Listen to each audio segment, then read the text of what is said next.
Hey, Hi everyone. so following up from Jen's video of 5 things that women have to put up with, I thought I'd do the 5 things that men have to put up with because everybody forgets about the men. Men have problems too, you know. Oh, okay. Shock to the world. My first one, right, and this one's gonna be personal actually. Can I be personal? Yeah. Are you gonna make me look bad? No, it's nothing about you. Don't worry. Okay. It's gonna be sexual expectations. What does that mean? I'll tell you what it means. Now, growing up, yeah, well, not growing up, in my 20s, mid 20s, or whatever, I can, off the top of my head, remember 3 girls, right, who stopped talking to me because I wouldn't sleep with them. Okay, that is personal. It's very personal. We're getting very personal. Please today. don't give their names out. No, I think they deserve their names to be said on air. So, Sorry? now, on a serious note, I've always thought, yeah, what if it was the other way around, where a man was trying to sleep with a girl and she didn't want to sleep with him? It'd be seen as a bit of a joke, wouldn't it? It'd be like, yeah, do you want to sleep together today? And she'll be like, no, go away. And then they'd laugh it off and they'd carry on being friends, whatever. Or you just be accepted more as a normal thing. Yeah. Because it's kind of for us, we have to keep ourselves clean. Okay, that's one way to look at it.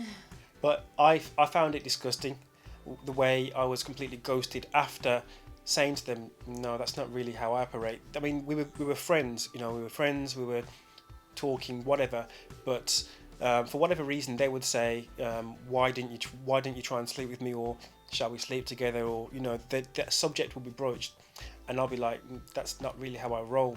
And then all of a sudden I wouldn't be hearing anything from them. It's funny because men are presumed to be highly, sexual beings and whatever, and girls are supposed to be prim and proper, which could well be the case. But growing up in my 20s and whatnot, I know for a fact that girls can be as bad as men are presumed, in the sense of them wanting sex. Do you know what I mean? Mm-hmm. They can be as bad as men, and I've seen it with my own eyes. Okay. So that's why I hate it when people say that men are these sex-driven creatures and women are something completely different, because I know they're not like that.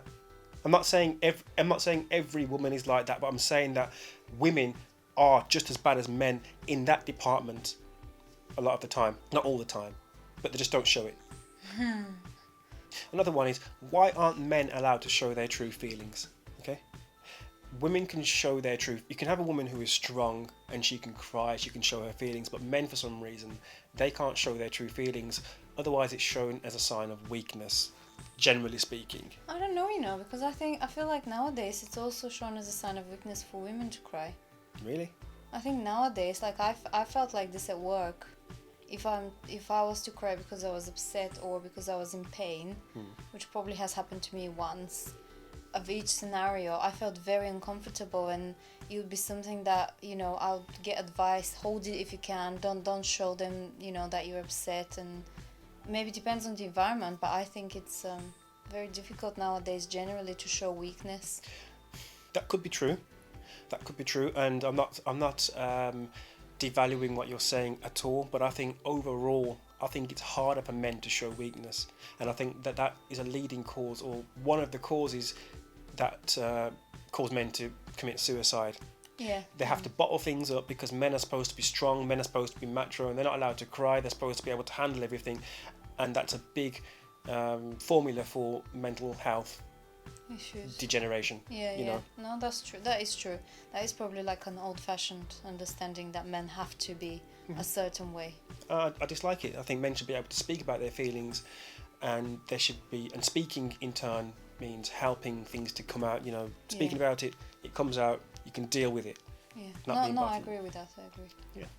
This is one that I haven't had personally, but I've heard about it, and it's got on my nerves. When you have a father who's looking after his child for the day, and they're out somewhere, and he's seen by a group of women or whatever, and they'll say, "Oh, you're babysitting for today, are you?" Why is he babysitting his own child? If the lady had the child, or the wife had the child, or the mother, whatever, it's not called babysitting, is it? They have their own child, so they're taking care of their child. But when a Yeah. man has him or her, it's babysitting. Yeah. That's another one. Probably because women are still the female leading carer of children. Why? I don't know, from olden times, even, and maybe because we get maternity leave and you don't really get paternity, or you get 2 weeks, so you're not expected to be as long with the child as the mother would be. It shouldn't be, yeah, the expression is wrong because it's still your child, so you're not, you know. Another one is sexual harassment. I think generally it's more accepted that women are more sexually harassed than men are. Now, I don't know the true figures, but you know, that's how it generally is seen in the world. But men can be sexually harassed too, but that's not taken seriously, or it's not taken seriously enough, in my opinion. I was reading not too long ago of a story of how you had this man who was you know, the Scottish when they wear the kilts and they're not supposed to wear anything underneath, and how he was in the entertainment business and how he would constantly be grabbed by women, and they would think it's normal to do, or you'd have women lifting his kilt up to see what's underneath. I've heard countless stories about how in the workplace you'd have women who can touch men inappropriately, whether it be touching their head or their hair or their backs or their chest, whatever. But if a man was to touch a lady in the same way, that's definitely going to be harassment, and they'll have the book thrown at them for it. So why are certain things acceptable for females that aren't acceptable for males? Of course, all should be equal. So it shouldn't be acceptable for any. I don't know if women will do it in a sexual way, or maybe in a flirtatious way when they do that, or they'll just feel like it's a friendly thing to do. But of course, that doesn't make it any better. It doesn't, regardless of whether it's sexual or flirtatious. Say you've got an office where you've got a male and a female sitting down, and the female's the boss. They're having a discussion, and she's saying, "Here, look, George, what about this part?" And she puts her hand on his knee, and they're talking. Right? Now, if it's the other way around, and he says, "Yeah, Fiona, look at this," and he puts his hand on her knee, that'll just be shedding a completely different light. That's true. Yeah. So that's another thing men have to put up with. Harassment, that just goes under the rug. Another thing men have to put up with is double standards. What do you mean? No, what I mean by this is, I've been to a bar in the past, or a club or whatever, and the ladies' toilets, for example, would usually have a huge line waiting outside.